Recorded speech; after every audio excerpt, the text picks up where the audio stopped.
Hello students, this is the 18th lecture of solid state and in this lecture we will see what is crystal lattice और space। आज हमको पढ़ना है crystal lattice के बारे में कि क्या होता है क्रिस्टल लैटिस। क्रिस्टल लैटिस का एक और नाम है स्पेस बोलते हैं उसको, आप क्रिस्टल स्पेस भी बोल सकते हो, ठीक है।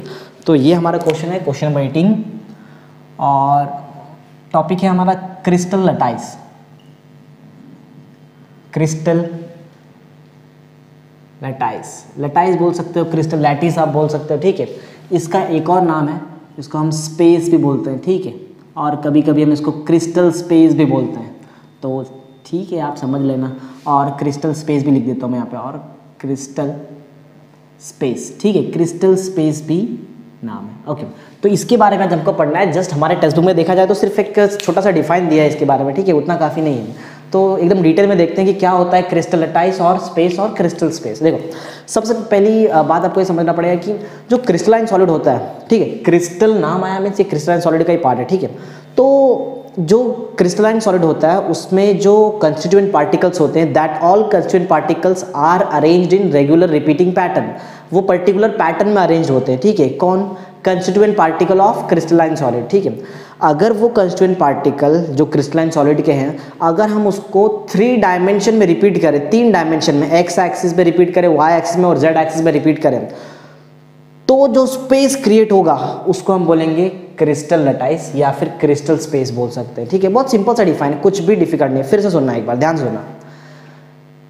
क्रिस्टलाइन सॉलिड का जो भी कंस्टिट्यूएंट पार्टिकल्स होता है, अगर मैं वो कंस्टिट्यूएंट पार्टिकल को 3 डायमेंशन में रिपीट करूं, X axis means 1 dimension, Y axis means 2nd dimension, Z axis means 3rd dimension, अगर मैं तीनों डायमेंशन में अगर मैं वो कंस्टिट्यूएंट पार्टिकल को रिपीट करूं स्पेस में, 3 डायमेंशन में स्पेस हो गया ना, तो अगर मैं स्पेस में रिपीट करूं 3 डायमेंशन में, तो जो मुझे मिलेगा that will be crystal lattice और क्रिस्टल स्पेस। पॉइंट एकदम सिंपल सा है, फिर से बोलता हूँ, जरा ध्यान से सुनना, ठीक है। The constituent particle of crystalline solid are arranged in regular repeating pattern. देखो, रेगुलर रिपीटिंग पैटर्न में तो अरेंज होते हैं क्रिस्टल सॉलिड का जो भी कंस्टिट्यूएंट पार्टिकल है, लेकिन हमको करना है क्या? हमको सिर्फ इतना करना है कि हमको उनको रिपीट कराना है 3 डायमेंशन में, और अगर वो कंस्टिट्यूएंट पार्टिकल 3 डायमेंशन में रिपीट हो गया तो बन गया क्रिस्टल स्पेस और crystal lattice, simple. The constituent particle of crystalline solid when repeated in 3 dimension, ठीक है ना, when repeated in 3 dimension give rise to crystal space और क्रिस्टल लैटिस, ठीक है ना। तो सिंपल सा पॉइंट है, आपको आई होप समझ में आ गया कि क्रिस्टलाइन सॉलिड का जो भी कंस्टिट्यूएंट पार्टिकल है वो अरेंज होते हैं 3 डायमेंशन में, ठीक है। और वो जो 3 डायमेंशन में अरेंज होते हैं उनको ही तो बोलते हैं कि हम स्पेस और क्रिस्टल लैटिस और क्रिस्टल स्पेस, ठीक है। सिंपल सा पॉइंट है, फटाफट लिखते हैं।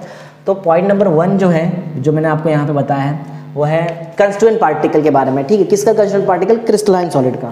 तो यहाँ पे मैं लिखता हूँ, ठीक है।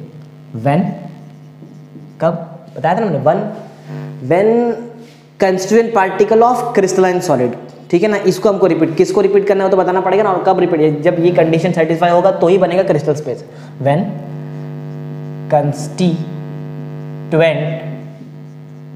पार्टिकल्स, अच्छा कंस्टिट्यूएंट पार्टिकल्स किसके थे? कंस्टिट्यूएंट पार्टिकल्स थे ऑफ क्रिस्टलाइन सॉलिड, ठीक है ना, ऑफ क्रिस्टलाइन सॉलिड, ठीक है। When constituent particle of crystalline solid, करना क्या पड़ेगा आपको? रिपीट करना है इसको 3 डायमेंशन में, ठीक है ना। When constituent particle of crystalline solid are repeated in 3 dimension,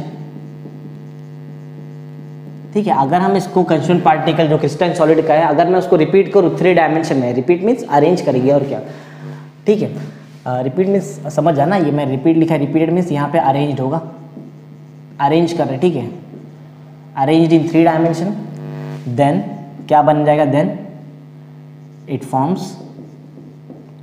क्या बना देगा ये? इसकी वजह से क्या बन जाता है? Crystal lattice. Then it forms crystal lattice, crystal lattice और स्पेस, ठीक है। और तीसरा नाम भी है, समझ जाना हो, ठीक है। तो ऐसा बनता है क्रिस्टल लैटिस और स्पेस, सिंपल सा पॉइंट है। करना है क्या आपको? जस्ट आपको कंस्टिट्यूएंट जो भी पार्टिकल है क्रिस्टलाइन सॉलिड के, उसको आपको रिपीट कराना है 3 डायमेंशन में। एक बार रिपीट हो गए 3 डायमेंशन में, अरेंज हो गए 3 डायमेंशन में, तो क्या बन जाता है? क्रिस्टल लैटिस और स्पेस, सिंपल सा पॉइंट है, ओके। याद कराता हूँ, हमने ऑलरेडी लेक्चर नंबर 17 में देखा है यूनिट सेल के बारे में, ठीक है।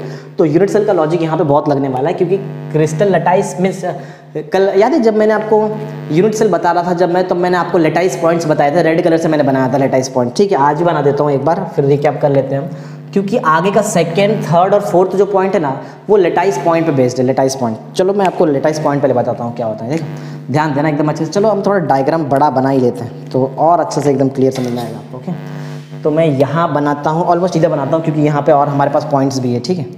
तो यहाँ बन रहा है आपका एक यूनिट सेल, ठीक है।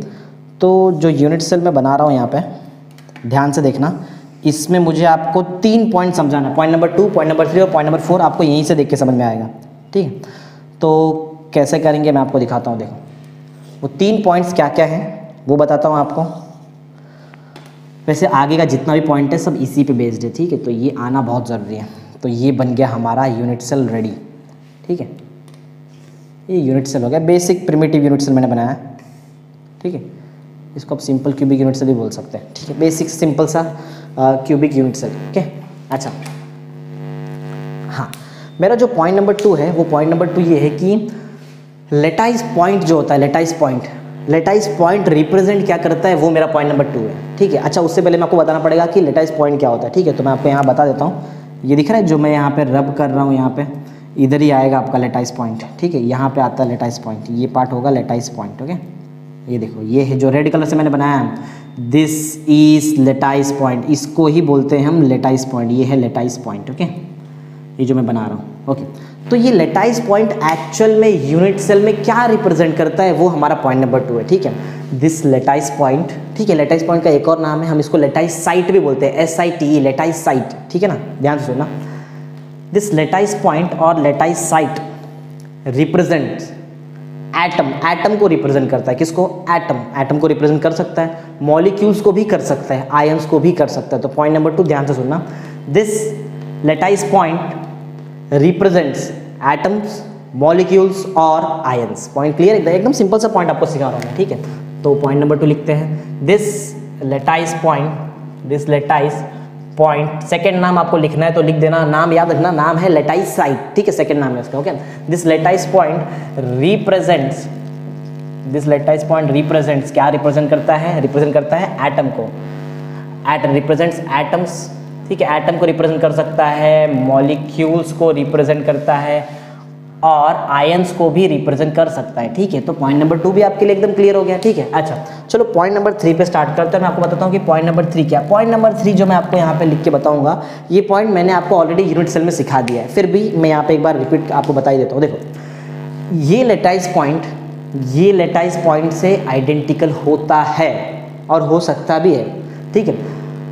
कब हो सकता है लेटाइस पॉइंट आइडेंटिकल, जब उनके पास सिमिलर एनवायरनमेंट हो या फिर सेम एनवायरनमेंट हो, ठीक है। तो पॉइंट एकदम सिंपल है कि ईच लेटाइस पॉइंट, ठीक है, ईच लेटाइस पॉइंट यहाँ पे भी वैसे ही आना चाहिए एक्चुअल में, each lattice point represents atom, molecules और आयंस की बात है, कोई प्रॉब्लम नहीं, ठीक है। यहाँ पे भी आएगा each lattice point has identical environment through out. मैंने आपको बताया था, इसको मैं अगर आगे रिपीट करूँ, ऊपर रिपीट करूँ, आप ये साइड रिपीट करूँ, यहाँ रिपीट करूँ, पीछे रिपीट करूँ, तो हमको पूरा ऑलमोस्ट क्रिस्टल लेटाइस, पूरा क्रिस्टल का स्ट्रक्चर बन के मिल जाएगा, जनरेट हो जाएगा क्रिस्टल वहाँ पे, ओके। तो बोलने का मेरा मतलब यही था, जब मैं इसको रिपीट करूँगा ऐसा ही पॉइंट आगे आएगा और एनवायरनमेंट सेम होगा, मीन्स ये जो है ना ये अपने आप को रिपीट कर देगा, यहाँ पे एक बार रिपीट किया, यहाँ पे एक बार है तो इधर भी एक बार, मतलब अपने आप को रिपीट करते हैं ये सब, ठीक है। तो बोलने का मतलब ऐसा है कि जो लेटाइस पॉइंट है इनके पास आइडेंटिकल एनवायरनमेंट होता है थ्रू आउट द क्रिस्टल के अंदर है, क्रिस्टल के बाहर नहीं हो सकता है, क्रिस्टल के अंदर होगा हमेशा, ठीक है। तो पॉइंट लिखते हैं फटाफट, ईच लेटाइस पॉइंट जितना भी लेटाइस पॉइंट है has same environment through out, ठीक है। सेम एनवायरनमेंट थ्रू आउट होता है, सेम एनवायरनमेंट होता है, ठीक है। और क्रिस्टल लेटाइस के अंदर, हमेशा क्रिस्टल लेटाइस के अंदर सेम एनवायरनमेंट होता है। पॉइंट क्लियर है आपको, ओके। तो पॉइंट नंबर 3 भी देखो इसी पे बेस्ड था, इसलिए मैंने ये डायग्राम बनाया आपके लिए, ओके। पॉइंट नंबर 4 जो होगा वो भी इसी पे बेस्ड है।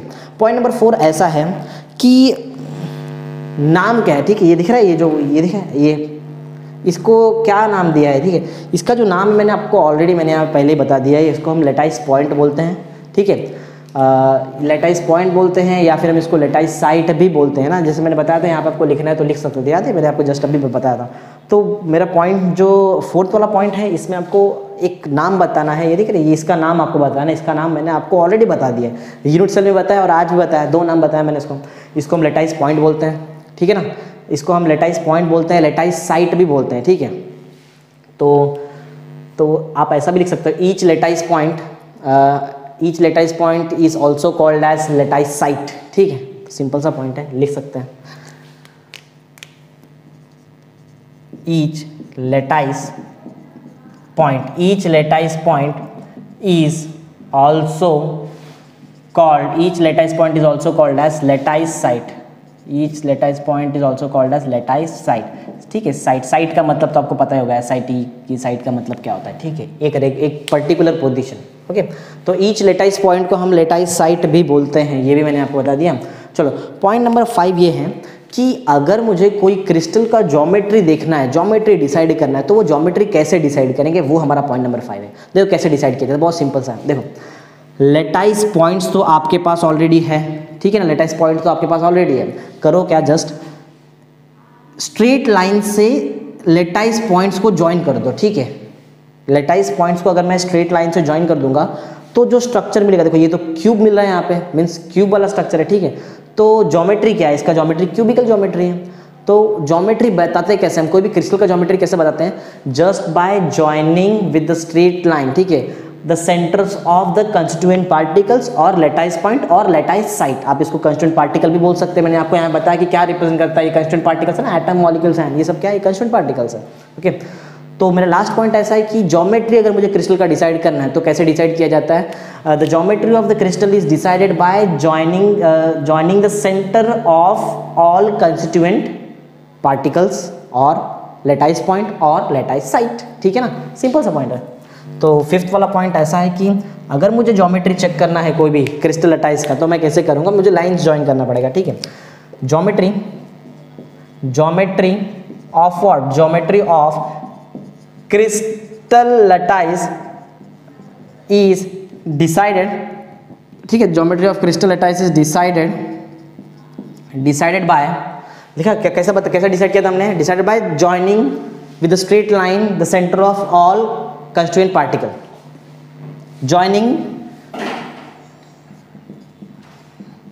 Joining with the straight line, ठीक है, joining with the straight line, कैसे,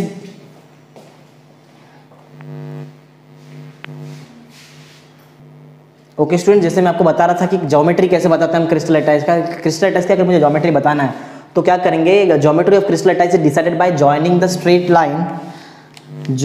straight line the centres of all crystal lattice, ठीक है, joining the centres of all लिखने की जरूरत नहीं है, सेंटर्स ऑफ बस ठीक रहेगा, सेंटर्स ऑफ लेटाइस पॉइंट लिखो आप, लेटाइस साइट लिख दो चलेगा, लेटाइस पॉइंट लिख सकते हैं हम, लेटाइस साइट और लेटाइस साइट भी लिख सकते हो, ठीक है, लेटाइस साइट, ठीक है ना। तो पॉइंट एकदम क्लियर है आपको कि क्या क्या मैंने बताया, मैंने आपको यूनिट सेल क्या जो हमने कल किया था उसका थोड़ा एडवांस चीज़ मैंने आज आपको कराया कि क्रिस्टल लेटाइस क्या होता है, स्पेस क्या होता है, क्रिस्टल स्पेस क्या होता है, ठीक है। तो मैं आपको एक क्विक रिकैप करा देता हूँ फटाफट, क्या देखो क्रिस्टल लेटाइस बनता कैसे, कंस्टिट्यूएंट पार्टिकल्स जब क्रिस्टल सॉलिड के 3 डायमेंशन में रिपीट होते हैं ना तो जाके बनता है क्रिस्टल लेटाइस और स्पेस और क्रिस्टल स्पेस। सेकेंड पॉइंट, ये जो लेटाइस पॉइंट है, ये लेटाइस पॉइंट ये रिप्रेजेंट क्या करता है, this lattice point represents the constituent particle that is atoms, ions और मॉलिक्यूल्स। तो एटम्स, आयंस और मॉलिक्यूल्स हमारे यहाँ का की पॉइंट हो सकता है, ठीक है। फिर थर्ड पॉइंट में मैंने आपको बताया कि जो ईच लेटाइस पॉइंट है ये इसके पास होता क्या, इसके पास आइडेंटिकल एनवायरनमेंट होता है, ठीक है ना। तो कहाँ गया, हाँ यहाँ पे सेम एनवायरनमेंट और आइडेंटिकल एनवायरनमेंट, ये आपका एक यहाँ पे हो गया की पॉइंट। फिर मैंने आपको बताया कि लेटाइस पॉइंट का एक और नाम है, हम इसको लेटाइस साइट भी बोल सकते हैं, ठीक है, लेटाइस साइट भी इसका नाम है। और लास्ट में बताया कि अगर ज्योमेट्री आपको बताना है तो करना क्या पड़ेगा, आपको स्ट्रेट लाइन से ज्वाइन करना पड़ेगा centres of the constituent particles और लेटाइस पॉइंट और लेटाइस साइट, सिंपल है ना। तो ये देख के आप अपना पूरा नोट्स प्रिपेयर कर सकते हैं क्रिस्टल लेटाइस का, ठीक है। ये लेक्चर नंबर 18 हमने यहाँ पे कंप्लीट कर दिया, ओके।